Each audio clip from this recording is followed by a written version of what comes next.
sido bonitas, aunque sí que me he enterado de que han estado bastadas por agua, tanto en Andalucía como por aquí. Yo he tenido la suerte que a pesar de que me he ido a la ciudad de la lluvia, que es Londres, hemos pillado muy buen tiempo, así que no me puedo quejar, ¿eh? Bueno, pues para aquellos que no estuvisteis en la última charla, y también para los que estuvisteis, voy a hacer un pequeñito resumen de lo que hablamos el último día, para que así podamos hilarlo con la charla de esta tarde.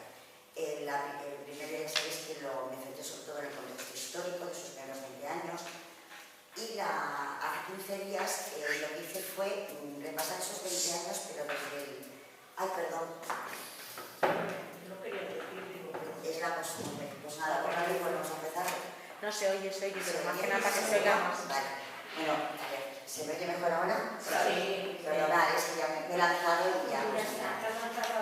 Bueno, pues hace 2 semanas lo que quise fue hacer un repaso de esos primeros 20 años, pero ya en el ámbito personal. Es decir, todos los acontecimientos que a nivel familiar, emocional y personal me tocó vivir y que de alguna manera fueron decisivos no solamente para forjar su carácter, sino también para después ver y vivir la vida como ella la vivió. Así que hicimos un repaso a aquel último encarcelamiento de su padre, y cuando se vuelve a instalar el absolutismo de Fernando VII, derrocando así al trienio liberal, y que tras caer enfermo, pues es desterrado a una aldea de mala muerte, un destierro que además viven su esposa y sus 3 hijas, y como la Concepción de la niña, bueno, pues lo que para ella supone que su padre, un hombre culto, inteligente, humilde, brillante, haya acabado señalado como un proscrito y olvidado de la sociedad. Entonces en ella generó un sentimiento, no de rencor, pero sí como de rabia por la injusticia que se había cometido con su padre. Y eso pues también la marcó y mucho en lo que fue su forma de ser, más que de vivir. Después repasamos cuando se van a casa de la abuela paterna, en Armaño, y cómo allí, perdón, que me he tragado, o sea, me ha agarrado por la saliva, y cómo allí, un año después, falleció su hermana pequeña, y ella se refugia en los libros, porque se convierte en una lectora convulsiva, y cómo también adquiere la costumbre de caminar por los montes de Potes, en las faldas de los picos de Europa, leyendo y pensando, y eso pues formará parte de su manera de ser siempre, tanto en aquella época que era una jovencita, como posteriormente cuando al quedar viuda se vuelve a refugiar en Potes. También nos fuimos a la época en la que su madre regresa a Madrid, se va a lo que era la corte, a la capital, pues para educar a sus hijas en lo que era la costumbre de aquella época, en las buenas señoritas, con el fin último de conseguir después un buen matrimonio con un hombre de su clase social.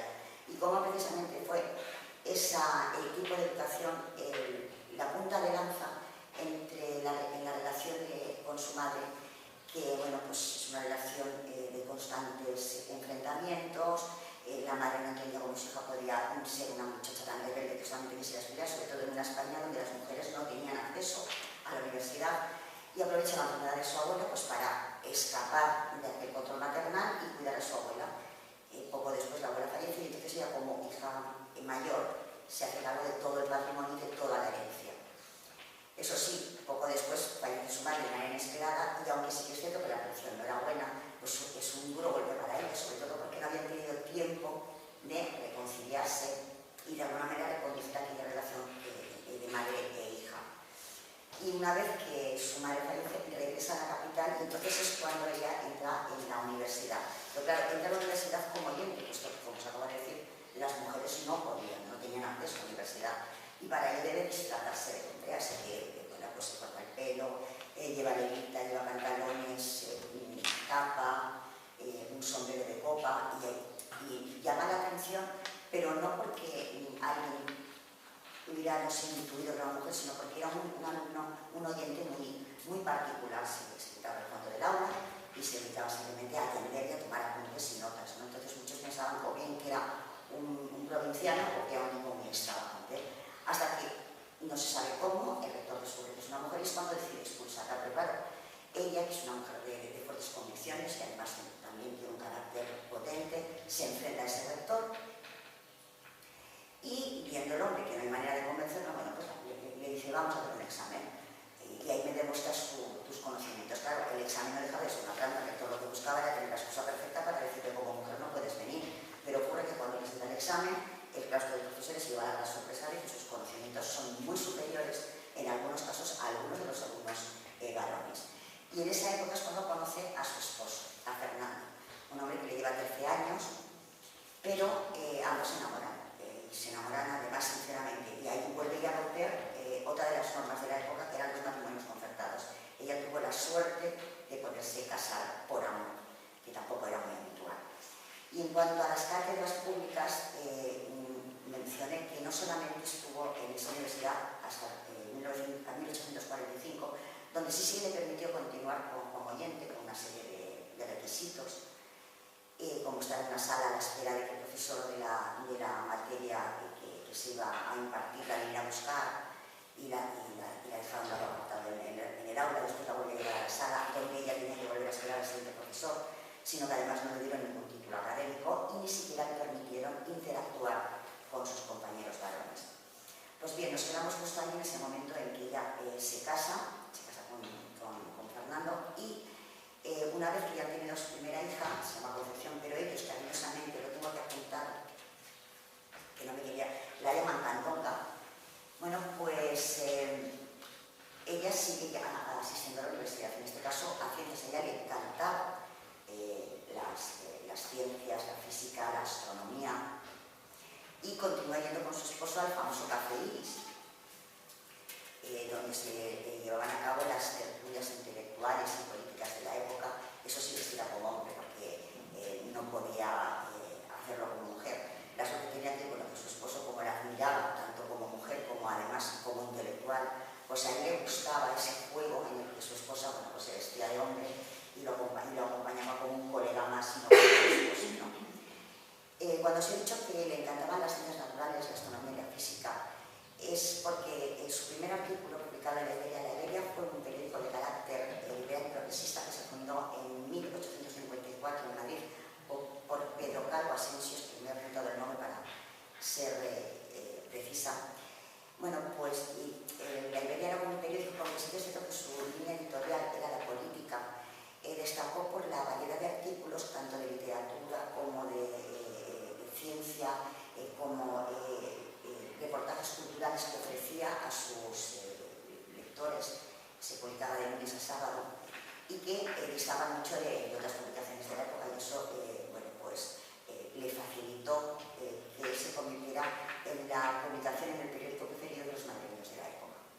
Bueno, pues el primer artículo que ella escribe en la Iberia es sobre la máquina de vapor, su funcionamiento, y sobre el inventor de la máquina de vapor, demostrando una vez más lo mucho que le interesaba todo lo que tenía que ver con el progreso, el desarrollo de su tiempo. Pero bueno, si algo caracteriza la vida de Concepción Arenal es que el drama y la tragedia parecen ir ligados, ¿no?, a su experiencia vital, porque su hija mayor, Concepción, muere solamente con 2 años de edad. Eso para una madre, no importa la época, es un palo terrible, ¿no? Pero bueno, en 1850, el mismo año que muere su hija, tiene a su hijo mayor, Fernando, que va a ser su gran apoyo durante toda su vida, y 2 años después, en 1852, nace su hijo Ramón. Este sí que va a ser un hijo más rebelde, la va a hacer pasar por situaciones muy, muy complicadas, le va a dar muchos dolores de cabeza, y además también es un joven que murió pues, siendo, pues, muy joven, ¿no? Perdón por repetirme. Durante su matrimonio, lo cierto es que ella, afortunadamente, fue un matrimonio corto, ya veréis por qué, fue muy, muy feliz, porque con su esposo, a pesar de la diferencia de edad, encontró los hermanos, o sea, no solamente descubrió la maternidad, también descubrió el compañerismo. A ver, su marido tenía que ser un hombre muy especial en aquella España del siglo XIX, porque enamorarse de una mujer precisamente tan especial como Concepción Arenal, tan distinta a las mujeres de su tiempo, que llamaba tanto la atención, que tenía aquella curiosidad intelectual insaciable, bueno, pues tenías que ser un hombre muy especial, ¿no? Pero lo cierto es que, bueno, que se encontraron, como digo, las dos caras de una misma moneda, porque ambos eran liberales, ambos eran eran progresistas, de alguna manera representaban a una élite progresista de lo que debía haber sido la sociedad de aquella época y que lamentablemente aún no fue, ¿no? Bueno, pues durante sus 8 años de matrimonio, que fueron solamente 8 años, ella fue inmensamente feliz, pero su esposo lamentablemente enferma de tuberculosis y muere en enero de 1857. Nuevamente, como digo, como veis, la tragedia está muy ligada a esta mujer, siendo una niña pierde a su padre, poco después pierde a su hermana, cuando por fin es madre pierde a su hija mayor, ahora pierde al marido. Es decir, es como si tuvieran ya no una maldición, pero sino como si tuviera un imán para atraer la tragedia, o a lo mejor precisamente toda esa tragedia que la rodeó fue lo que la convirtió en la mujer que después fue, y por eso tal vez se volcó tanto en ayudar a los más necesitados, ¿no? Bueno, pues durante la enfermedad de su esposo y tras su fallecimiento, Concepción lo sustituye escribiendo los artículos de fondo en el Liberal, porque ahí su marido, además de redactor, también había sido editor, eso sí, cobrando la mitad. Era mujer y por tanto cobraba la mitad. Pero ese mismo año, en 1857, Noceda, que era el ministro de Gobernación, aprueba la ley de imprenta.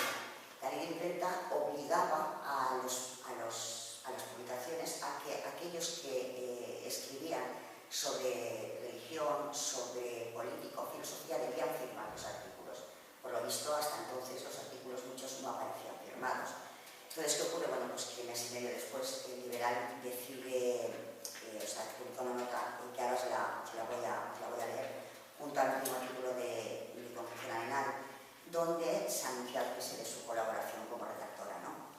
A ver, esta reseña, esta nota de prensa que hace el Liberal es una sarta de mentiras. A ver, ¿es por qué? Porque la cesa por una realidad es que la mujer en aquella época no podía ser redactora en un periódico, no es por otra cosa. Pero en esta nota de prensa podemos leer lo siguiente. El siguiente artículo que publicamos es el último trabajo con que nos ha favorecido al ausentarse de la corte con objeto de reponer su salud, por eso digo que mienten como bellacos, nuestra distinguida colaboradora, la señora doña Concepción Arenal de García Carrasco, cuyos escritos han merecido muchas veces el honor de ser reproducidos por nuestros colegas de la corte y de provincias antes de que llevaran el requisito obligatorio de la firma. Es decir, para justificar su despido, simplemente mienten. Evidentemente perdieron a una gran redactora, a una mujer con una mentalidad brillante, pero como en aquella época supuestamente la mujer carecía de inteligencia, pues había que despedirla. Bueno, después de este despido injusto, no vale un despido injusto, a mediados de 1857, ese mismo año, todo sucede en ese mismo año, fallecimiento de su esposo, que la despidan del periódico Liberal. Bueno, viendo que ella no puede continuar viviendo en Madrid y en plena crisis vital, se traslada para vivir con la familia de su esposo, con sus suegros, en Coyote, en Oviedo, para poder seguir educando a sus hijos, a Ramón y a Fernando. Y en 1858, viviendo en su última temporada en Oviedo, escribe su primer ensayo, un ensayo que no llega a publicar ya en Tenderes porque se titulaba Dios y la libertad. En este ensayo ya deja claro su convencimiento de que sin religión la moral es inviable y además defiende que es posible la razón de la fe, el catolicismo y el liberalismo, ¿no? Y ahora os daré un pequeño fragmento de ese ensayo que no llegó a publicar y dice lo siguiente: ¿qué tiene que temer la religión de Jesucristo de la libertad de la razón y el pensamiento? Ya es tiempo de decir que nada. Los amantes de la libertad no creen en Dios. Los creyentes son enemigos de la libertad. La política y la fe religiosa son antagónicas, se combaten. Los sacerdotes temen por la religión si triunfan los amantes de la libertad y hacen causa común con los poderosos y los auxilian y los absuelven y los bendicen. A ver, yo siempre he defendido la labor que hace la Iglesia con los más necesitados, pero cuando yo hablo de la Iglesia de la calle, de los párrocos, de los voluntarios, pero la élite eclesiástica, lamentablemente, a lo largo de los tiempos, desde que existen, siempre se han aliado con los poderosos, pues para mantener ellos también ese poder sobre el pueblo, ¿no? ella es creyente pero no ortodoxa, es precisamente que otros muchos cristianos y creyentes, bueno, pues la vivencia de su fe no está en consonancia con la vivencia y necesidades de aquellos que realmente necesitan de esa caridad, ¿no? Además, también de alguna manera se enfrentaban de manera, o sea, sin ocultarse de los aires que, digamos, liberales que llegaron con la Revolución Francesa. Además, sus primeras reflexiones, como os acabo de decir, que son en este ensayo, bueno, pues iban en la línea de intentar hallar un punto de encuentro, un punto de acuerdo entre el pensamiento católico, que ella nunca renunció a su fe religiosa, jamás en la vida, pero también ella estaba a favor de los avances de la ciencia y sobre todo de que hubiera un mundo como más justo y más, podemos decir, leal a esa fe de la que tanto hablaban y de la que tanto se vanagloriaban, ¿no? De qué sirve ir todos los días a la iglesia y rezar todos los días los Padre Nuestro, una Ave María Purísima, o fustigarte cuando cometes un pecado, si después como católico, como cristiano, no auxilias al que realmente lo necesita. Y esa fue, digamos, la batalla que le mantuvo siempre, ¿no? Y además estamos en un tiempo en que la Iglesia, bueno, pues estaba realizando cualquier tipo de avance de la ciencia o del progreso, es decir, era una Iglesia, bueno, pues que tenía unos dogmas inamovibles y aquel que aquel buen cristiano, buen católico, debía seguir esos dogmas al pie de la letra, ¿no? Y claro, ella precisamente no publica este ensayo porque es lo que dice, ¿no? La gente hubiese dicho, pero bueno, ¿esta mujer de qué va? Una mujer, ¿qué estudios tiene, no? ¿Qué se ha creído? Una mujer que habla de ciencia, que habla de filosofía, ¿dónde vamos a parar, ¿no? Entonces, ella siempre intenta, es una batalla que mantiene durante toda su vida, por conciliar, bueno, pues esa empatía, esa su filosofía por la caridad y al mismo tiempo influir o incidir de alguna manera en aquel pensamiento español, ¿no? Tan cerrado que le tocó vivir. La verdad es que lo tenía muy complicado porque era mujer, o sea, si ya los hombres liberales lo tenían complicado, ella como mujer lo tenía doblemente complicado. ¿Me dais un segundito, por favor?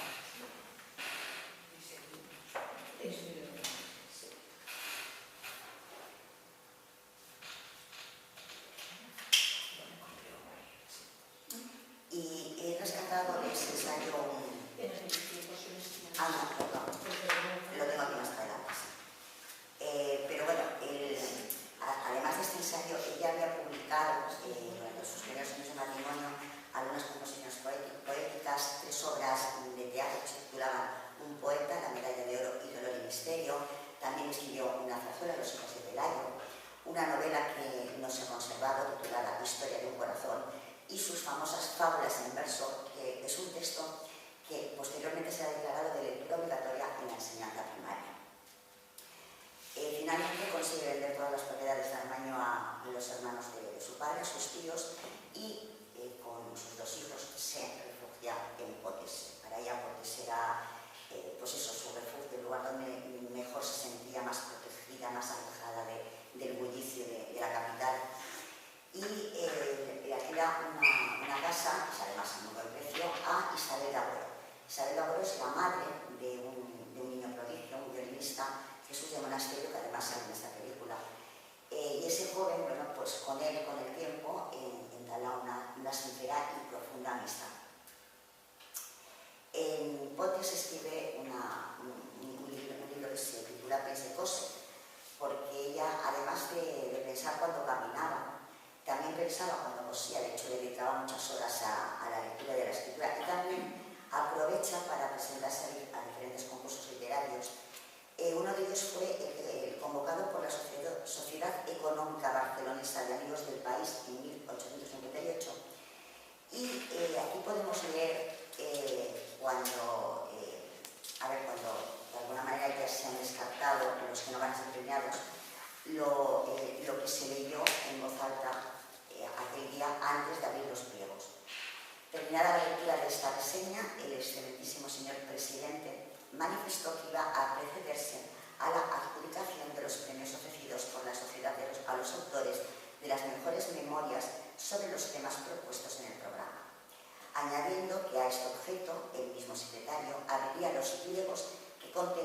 nombres de los autores de las obras premiadas, quemándose inmediatamente los demás. Es que como en cualquier concurso literario, pues descartan los que no han sido premiados. Bueno, pues después de abrir el primer pliego, se da paso a la apertura del segundo, que además viene encabezado con un epígrafe muy curioso. Al presente vuestra abundancia supla la indigencia de aquellos, para que la abundancia de aquellos sea también suplemento a vuestra indigencia, de manera que haya igualdad como está escrito. Bueno, pues este epígrafe fue tomado de la Epístola de los Corintios, escrito por San Pablo, y en un principio, bueno, pues no apuntaba nada, ¿no? O sea, un epígrafe que puede escribir cualquier autor. La sorpresa viene que al abrir el pliego y leer la memoria, ven que está firmado por la pluma de doña Concepción Arenal de García Caraso. Así que de las tres obras, que de las tres memorias que escogieron, ella ganó una de ellas. Bien, estamos en una época donde hay diversas revoluciones en diferentes países, revoluciones que vienen con aires de libertad, con aire de cambios, ¿no? Entonces, los burgueses católicos se dan cuenta que para alcanzar el bienestar de la clase jornalera, es decir, del proletariado, de la gente del pueblo y reducir su pobreza, los modos verdaderamente efectivos era la herramienta, es decir, si ellos ayudan a los más desfavorecidos, evitarían esos vientos de cambio, de revolución, de esa nueva generación emergente de la izquierda tuvieran éxito, ¿no? Y bueno, pues ellos consideran que precisamente si ellos, que son los privilegiados, muestran ser, bueno, pues caritativos, generosos, que miran por el pueblo llano, pues a lo mejor esas ideas pues no triunfan en sus respectivos países, y España fue una de ellas. Bueno, pues coincidiendo en el tiempo, en París empieza a tomar cada vez más fuerza una asociación que se llamaba las Conferencias de San Vicente de Paúl. Es una organización caritativa católica que fue fundada en 1833 por un grupo de laicos católicos y cuyo único trabajo, y leo textualmente, debía ser el servicio de Dios en las personas de los pobres, a quienes los miembros debían visitar por su cuenta y dar vivienda y asistencia por todos los medios en su poder, pues el servicio de los miembros era abrazar sin distinción de credo o raza a los pobres, los enfermos y los desempleados. Bueno, pues la Sociedad de San Vicente de Paúl está en España en 1843 por el compositor y pianista madrileño Santiago Masarná. Y además logra atraer a la asociación a personas, sobre todo hombres, de muchísimo renombre y de mucho poder, ¿no?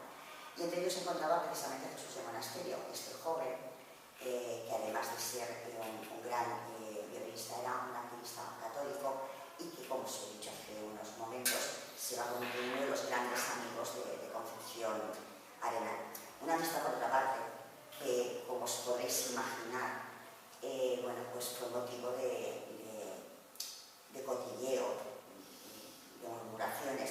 Pues claro, en un pueblo tan pequeño como Potes, una mujer viuda, que era mayor, tenía 40 años, estamos hablando ya de 1860, o sea, Concepción Arenal no era una anciana, era una mujer de 40 años. Pero claro, ella, como estaba en un momento muy, podemos decir, era una crisis personal muy importante, precisamente para librarse de las alegorías, de las miradas. En muchos ocasiones lo que hacía era cubrir las ventanas con papeles de periódicos, con hojas de periódico, para que no vieran lo que ocurría dentro de la casa. Bueno, y Jesús de Monasterio toma la costumbre de ir a visitarla de manera muy asidua cuando estaba en España, pues para mantener con ella las charlas, las conversaciones. Les gustaba caminar juntos por las montañas de Potes, que es claro, os podéis imaginar los vecinos, ¿no? Que es un chico joven, además de buena clase y con un futuro tan brillante, con una mujer mayor, viuda, tan suya, tan rara, ¿no? Pero bueno, a ellos los rumores, los comentarios nunca les importó porque mantuvieron su amistad toda la vida. Y lo que también cambia en Concepción Arenal cuando está en Potes en esta época es que ella en Madrid, además de vestirse de hombre cuando iba con su esposo a las tertulias del Café Iris, también a veces le gustaba vestirse de hombre simplemente para pasear por la capital. Era una manera de que la gente, de pasar desapercibida y al mismo tiempo que la gente no de alguna manera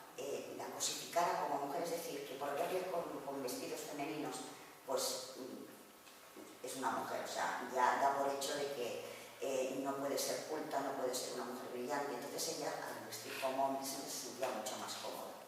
En cambio, cuando va a Potes, ahí sí que cambia sus vestimentas masculinas por el típico vestido telar, que se llama, que es el que podemos ver en la película, el vestido negro, o sea, los típicos ropajes, digamos, de las viudas de la época. Bueno, pues es Jesús de Monasterio el que la anima, y cada vez nos acercamos más a la etapa que estamos viendo en la película, la anima a que ella cree en Potes la rama femenina de la asociación de San Vicente de Paúl. Además, para poder hacerlo eran simplemente necesarias 3 personas, ¿no? Eso sí, con el compromiso de adoptar, entre comillas, a unos pobres enfermos, y eso era visitarlos con asiduidad, proporcionarles ayuda, limosna, atención médica si la precisaban.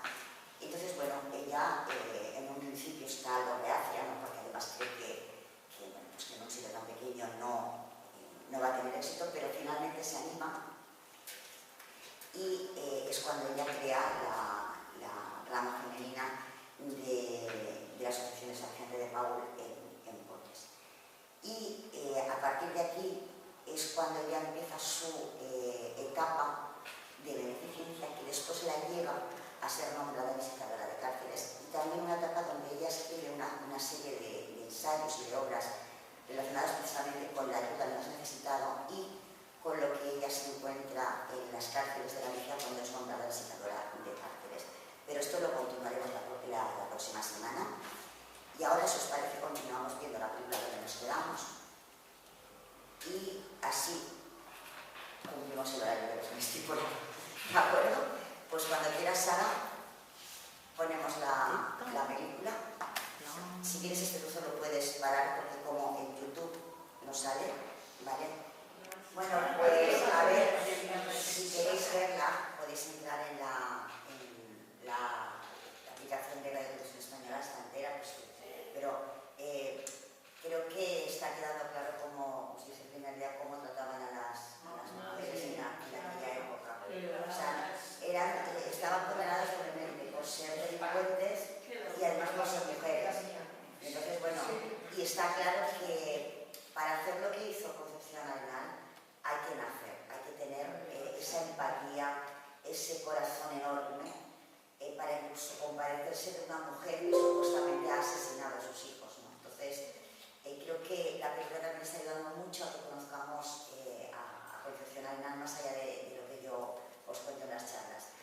Aprovecho para decirles a las personas que ven las charlas por YouTube que la parte de la película no se puede emitir por YouTube porque todo es por los derechos de autor. Entonces lo que harían sería vetarme, YouTube me vetaría el